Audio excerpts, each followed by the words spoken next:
Em nome do Pai, e do Filho, e do Espírito Santo. Amém. Queridos irmãos e irmãs, sejam muito bem-vindos. Hoje é o dia de número 94 da nossa Bíblia em um ano. No dia de hoje nós vamos estudar livro de Samuel, capítulos 13, 14 e 15. Rezemos juntos. Pai nosso que estais nos céus, santificado seja o vosso nome. Venha a nós o vosso reino. Seja feita a vossa vontade, assim na terra como no céu. O pão nosso de cada dia nos dai hoje.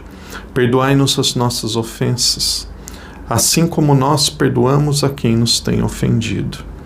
E não nos deixeis cair em tentação, mas livrai-nos do mal. Amém.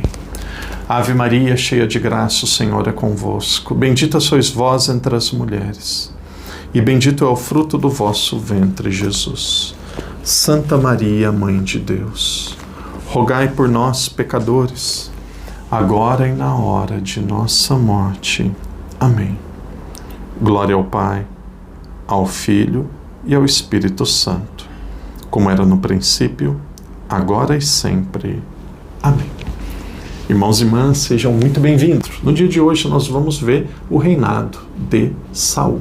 Nós lembramos, se nós nos recordarmos, no dia de ontem nós víamos ali Saul sendo ordenado rei, o primeiro rei de Israel, alguém que reinou sobre todas as tribos. Saul foi rei, mas um dos seus filhos, na verdade, tinha grande poder e, de certa forma, podemos dizer que até exerceu mais o reinado do que o pai. Nós estamos falando de Jonatas, ou Jonatas, que depois seria um grande amigo do rei Davi.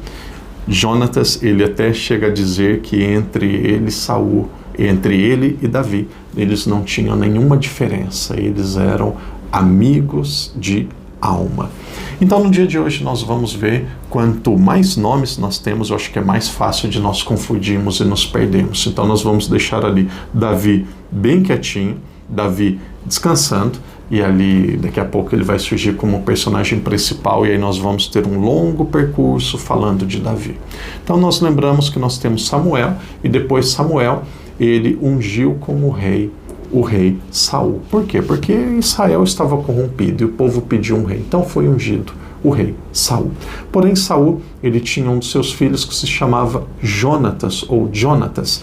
E de repente Jonatas, ele pega e mata o prefeito dos filisteus. Nós sabemos ali, temos a Terra Santa, do lado do Oriente, do lado do Ocidente, no Oeste, o lado ali próximo do Egito, nós temos os filisteus, que era um povo que sempre lutou, sempre batalhou contra o povo da Terra Prometida, e aqui os filisteus voltam a atacar o povo da Terra Prometida, o povo da Terra Santa, Israel.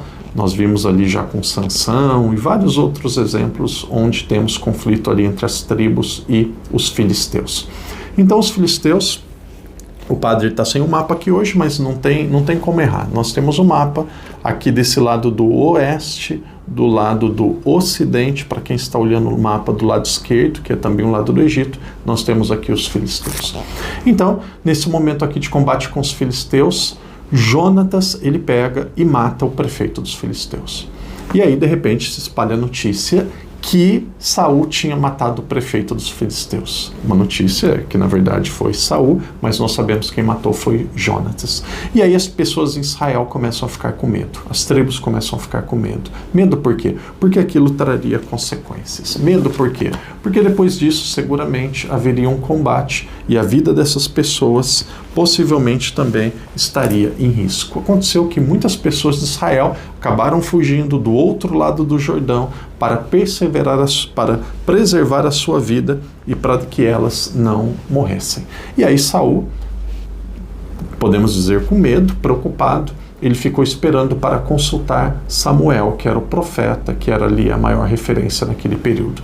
Ele ficou esperando durante 7 dias. Então Saul, que era o rei, de forma hierárquica, ele sabia que havia um profeta que deveria ser consultado. O profeta era Samuel. Esperou por 7 dias. Samuel não veio. Então ali ele, inseguro, sem conseguir tomar uma decisão, ele disse assim: vou oferecer um holocausto para Javé. um holocausto de comunhão, de união do povo com Javé, e através desse holocausto Javé vai nos mostrar o que nós devemos fazer, se nós devemos fugir ou enfrentar os filisteus novamente. O que aconteceu é que depois de oferecer esse sacrifício, o rei Saul ofereceu o sacrifício, Samuel se apresentou.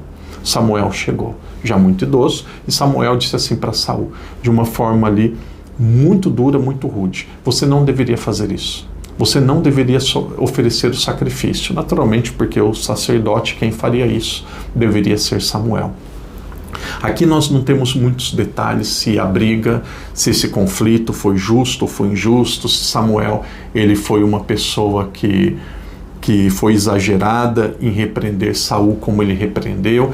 Isso vai ficar mais claro no capítulo 15, daqui a pouco, onde vai aparecer de fato o erro, o problema, o pecado do rei Saul. Mas aqui Samuel ele repreendeu e disse que ele não devia fazer aquilo. E aqui acontece, o padre disse ontem que possivelmente teria ciúmes, teria alguns problemas, talvez infidelidade. A palavra ciúmes é muito completa utilizá-la, por quê? Porque aí nós temos que entrar dentro do coração e saber a motivação de cada um. Então eu prefiro não usar essa palavra que foi ciúmes. Possivelmente pode ter sido ou não, nós não sabemos. Mas, de repente, Samuel disse para Saul: você não deveria oferecer sacrifício. Quem oferece o sacrifício é o sacerdote. E aí já temos um conflito. E aí os filisteus, o que eles fizeram? Os filisteus, sabendo que Israel era um povo grandioso, um povo que tinha poder, um povo que poderia vencê-los na guerra, eles conseguiram destruir, matar e raptar todos os ferreiros que estavam em Israel. Então os filisteus chegaram, tiraram todos aqueles que trabalhavam com ferro de Israel. Padre, qual que é a consequência de tirar dos ferreiros? Então nós não temos mais grade nas casas.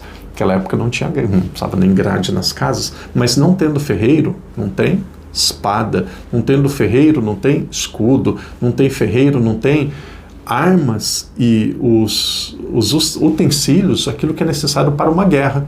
Então o povo de Israel aqui, eles estavam extremamente frágeis, eles estavam extremamente pacíficos. Então tudo isso começou a partir de Jonatas. Quando Jonatas, ele agiu, ele matou o prefeito dos filisteus sem autorização do pai.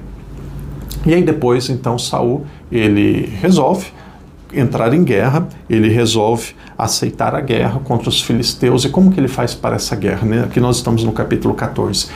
Saul sempre foi um rei, aqui é uma compreensão minha, um rei profundamente inseguro. E aqui, como um ato de fé, ele pega a arca e coloca a arca na frente. Ele coloca a arca.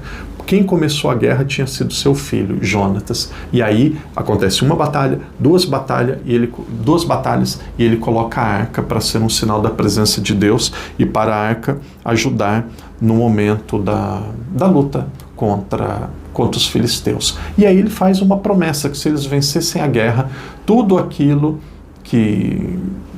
Se eles vencessem a guerra durante a primeira noite depois da guerra, que já estavam com fome, ninguém deveria se alimentar de nada. Por quê? Porque era uma forma de oferecer um agradecimento a Deus. Então, eles vencem a guerra, ganham a guerra, e depois quem que se alimenta? Quem que resolve se alimentar, descumprindo aquilo que tinha sido combinado? O seu filho, o Jonatas. E aí, isso foi um pecado, e não só o pecado de Jonatas, o povo naquela época cometia outro pecado, que eles conseguiram muitas coisas ali depois da guerra, da vitória da guerra, animais, tudo, e o povo se alimentava com carne de sangue, o que era proibido ali, de acordo com a lei dos judeus. Mas o principal pecado, o principal erro foi o erro de Jonatas, porque o pai, ele havia feito uma promessa para Deus, que naquela primeira noite, naquele primeiro dia depois da guerra, ninguém iria comer nada. E aí, o Jonatas, ele pegou uma vara, pegou um pouco de mel, de uma árvore de abelhas, e aí ele se alimentou daquele mel. E aí depois se reuniu todo mundo, fizeram uma grande assembleia, e a sorte mostrou que tinha sido Jonatas ou Saul quem tinha feito aquilo que não deveria ser feito. E aí depois a sorte continuou dizendo quem que tinha feito aquilo tinha sido Jonatas. Então muitos diziam, até pensavam que ele deveria ser sacrificado. E aí vem o povo, e o povo diz assim: ele não será morto, ele não será sacrificado, porque ele lutou por nós, ele venceu, e ele não deve receber nenhum castigo. Então, quem defendeu Jonatas, quem no fundo salvou a vida de Jonatas, foram aquelas pessoas de Israel que perceberam aquilo tudo que ele tinha feito no passado para defender Israel. E aí nós seguimos um pouco mais a história, nós chegamos ali no capítulo 15, quando nós começamos ali o capítulo 15, nós estamos vendo que quem era rei era Saul, mas aqui havia uma grande força, uma grande importância dada ao seu filho Jonatas, que muitas vezes era ele que tomava a iniciativa. E aí, de repente, tem mais uma guerra, a guerra contra os amalecitas. E aí, nessa guerra, nesse momento da guerra que nós vamos perceber qual foi o grande erro de Saul, aquilo que desagradou a Deus. Porque muitas vezes nós dizemos assim, o que desagrada a Deus, o que ele não poderia ter feito? Eles venceram os amalecitas, conquistaram muito ouro, muitos objetos que eram chamados de anátemas, ou seja, aquilo que era despojo de guerra, aquilo que era conquistado na guerra, que não fosse ouro, que era para ser usado no local sagrado, era para ser dispensado, era para ser destruído. E aí, Saul, ele pensou assim, nós conseguimos, vamos pegar os bois, vamos pegar os bens e vamos guardar tudo isso para nós. Então ele fez algo que desagradou a Deus. E aí depois ele foi repreendido, Deus mostrou que aquilo tinha sido um erro, tinha sido um pecado, ele pediu perdão a Deus, mas devido a essa sua infidelidade, a um mandamento, a um pedido de Deus, a partir daquele momento, ele já perde totalmente o seu poder, deixa de ser aquele que era o abençoado por Javé. Ali já começa a abrir espaço, começa a surgir aquele que seria o rei, talvez mais importante de toda a história de Israel, que seria o rei Davi. Então, queridos irmãos e irmãs, nós temos aqui hoje 3 capítulos. O padre fez um sobrevoo sobre esses capítulos. Nós temos o rei Saul, mas quem começou a guerra com os filisteus foi o seu filho Jonatas. E aí o povo ficou com medo, escapou, fugiu e depois eles conseguiram vencer esta guerra. E aí quando eles vencem a guerra, Jonas começa a ter um posto de destaque, mas Saul continua sendo o rei. E aí depois Saul, no final, ele é castigado, ele não recebe a bênção de Deus porque ele não cumpre um mandamento de Deus, um mandamento que era para tudo aquilo que fosse conquistado na guerra, para ser destruído, para eles começarem praticamente do zero naquele novo território que era conquistado. Então, irmão e irmã, nós temos aqui praticamente o fim do reinado de Saul. Saul foi rei por 2 anos, ele foi rei, mas o seu filho Jonatas era uma pessoa que tinha grande poder, que tinha talvez ali força maior naquilo que era o seu reinado. E aí depois nós vamos observar que já começa a abrir espaço para uma nova pessoa, uma nova figura. E essa nova pessoa, essa nova figura será o rei Davi, que nós vamos ver amanhã, logo no começo do capítulo 16. Irmão, irmã, que Deus te abençoe, que Deus te proteja. Estamos agora na metade do livro de Samuel. Esse livro tem 31 capítulos. Hoje nós terminamos no capítulo 15. E amanhã, que será o dia de número 95, um dia médio, um dia de 3 capítulos. Nós teremos amanhã os capítulos 16, 17 e 18. Amanhã nós vamos ver a transição de Saul para o rei Davi. Que Deus te abençoe, que Deus te proteja e até amanhã, se Deus quiser. Em nome do Pai, do Filho e do Espírito Santo. Amém.